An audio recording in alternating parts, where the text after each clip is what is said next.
My world shattered the day I came home early from a business trip. I was excited to surprise my wife, Sarah, who was 7 months pregnant with our first child. We had everything we'd ever dreamed of: a beautiful house, successful careers, and a baby on the way.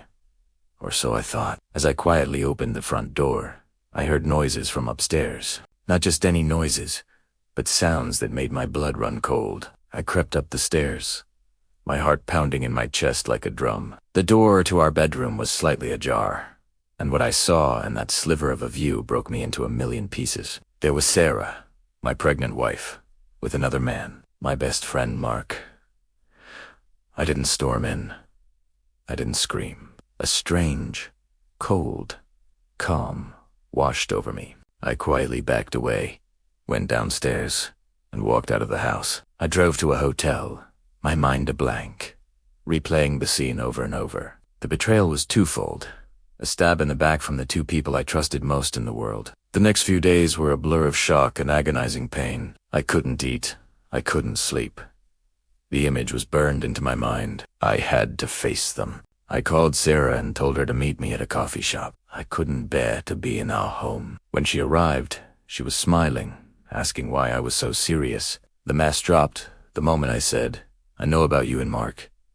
Her face went pale. The denials came first, then the tears, then the excuses. She said it was a mistake, that the pregnancy had made her feel insecure, and Mark was just there. Just there?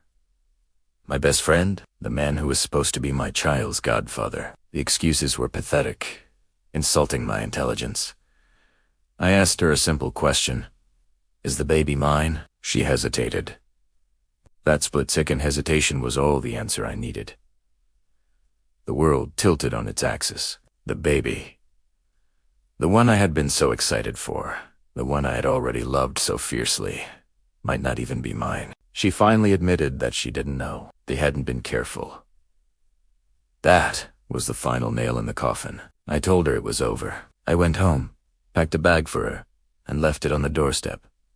I changed the locks. When she arrived, begging and crying, I didn't open the door. I told her through the intercom that she needed to leave. She screamed that she was pregnant, that I couldn't do this to her. I told her she had done this to us. She needed to go to her new partner, Mark. The legal battle was messy. As you can imagine, she tried to claim half of everything, especially the house. But I had a secret weapon. The house, the beautiful home we lived in, was an inheritance from my grandparents. It was in my name long before I even met Sarah. Her name was never on the deed. My lawyer confirmed it was non-marital property. She had no claim to it. As for the baby, a paternity test was non-negotiable. The moment the child was born, we had the test done. The results came back, and my worst fears were confirmed. The baby was not mine. It was Mark's. A wave of grief and strange relief washed over me. Grief for the child I thought was mine, and relief that I was free from the web of lies. The court finalized the divorce. Sarah got nothing from me except for a small, legally required spousal support for a limited time, which I paid without complaint. The house remained mine. Mark, having lost his job after our employer found out about the affair through office gossip, was now shacked up with Sarah in a tiny apartment, trying to raise a child he never planned for. Their fairy tale romance crumbled under the weight of reality. I, on the other hand, started to rebuild. It was the hardest thing I've ever done. I sold the big house. There were too many ghosts, too many memories of a life that was a lie. I bought a smaller place, just for me. I focused on my career, reconnected with old friends, and went to therapy to process the immense betrayal. It wasn't easy. There were days I felt nothing but anger and nights I cried myself to sleep. But slowly, day by day, things got better. I started to heal.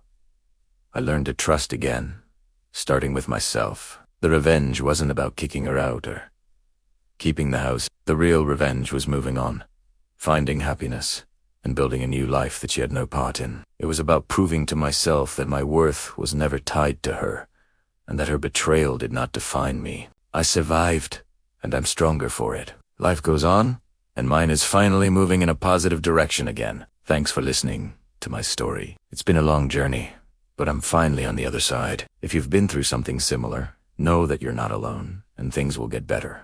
Don't forget to like and subscribe for more stories. See you next time.